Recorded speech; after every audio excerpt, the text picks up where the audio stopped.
My name is James Bird, and I'll be your host tonight and every Story Slam night for the rest of the night. Some housekeeping. There's macaroni and cheese, salad, and some other snacks that friends have brought, please.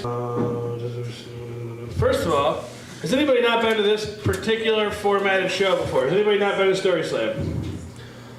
Great, you've all been here before. So the premise is we're going to read 3-minute stories. We have pre-registered people, and they know who they are.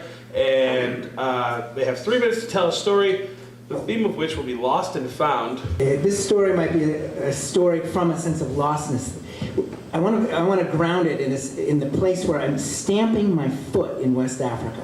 Stamping it, so like red dust is coming up like a smoke signal of help. I'm with my friend Chris Fisher. I'm yelling in the midst of making myself visible in a war zone. And then I go, I'm gonna run. I'm gonna run after this taxi. Totally ridiculous. I'm gonna run, just like that woman pulled the rock out of the American's hand. And I run, and way in the distance is the silhouette of the cab. And the cab driver taking a pee.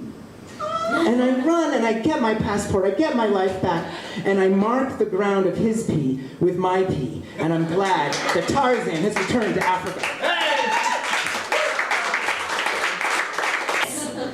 And my boyfriend at the time looks away from playing Halo 2. And he looks at the phone. And I said, I'm screaming at this point, there's a penis on my phone, there's a penis on my phone. And he first checks the phone to make sure there's not an actual penis on top of my phone. Nicely played, Ted.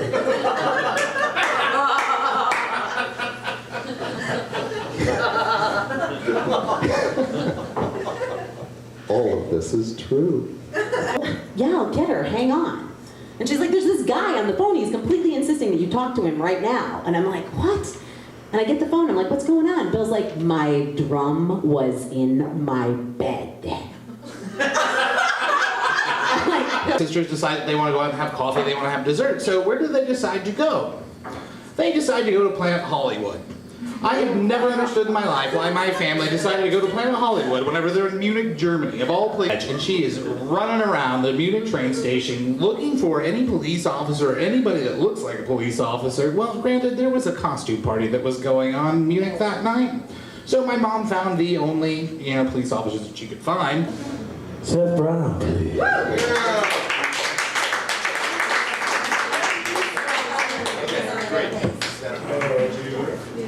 Do you guys like food?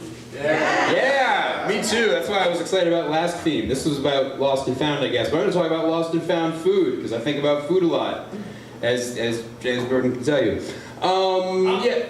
Yes, true, fact. So when I was in college, I had one of those jean jackets. I had one of those big inner pockets. You know what I'm talking about? You guys remember jean jackets? Yep. They may not have been cool by then, but they were still cool to me, and they're still cool to Emily Pulford Torino.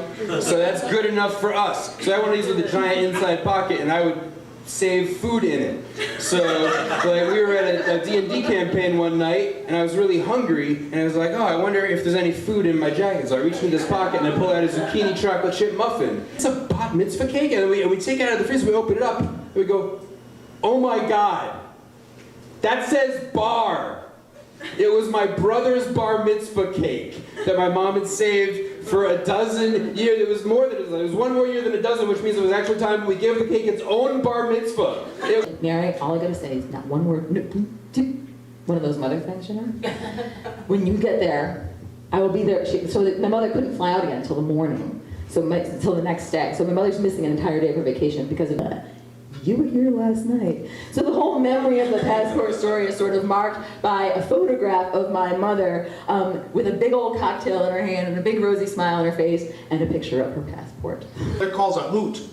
They live above their antique store called Lost and Found, which is full of all sorts of crazy things like cabinets and swords and postcards and dollies and milk jugs and lampshades and glass photographs and walking sticks that will do when they take the swords away, but then again, that is me. And clutches me so tightly, and she tells me that she lost me, and I didn't even notice. And we watched all of the fireworks and got ice cream and a hat, and she stopped two men from fighting by telling them to be cool. And that was the first time I realized that my mom was cool. Wow.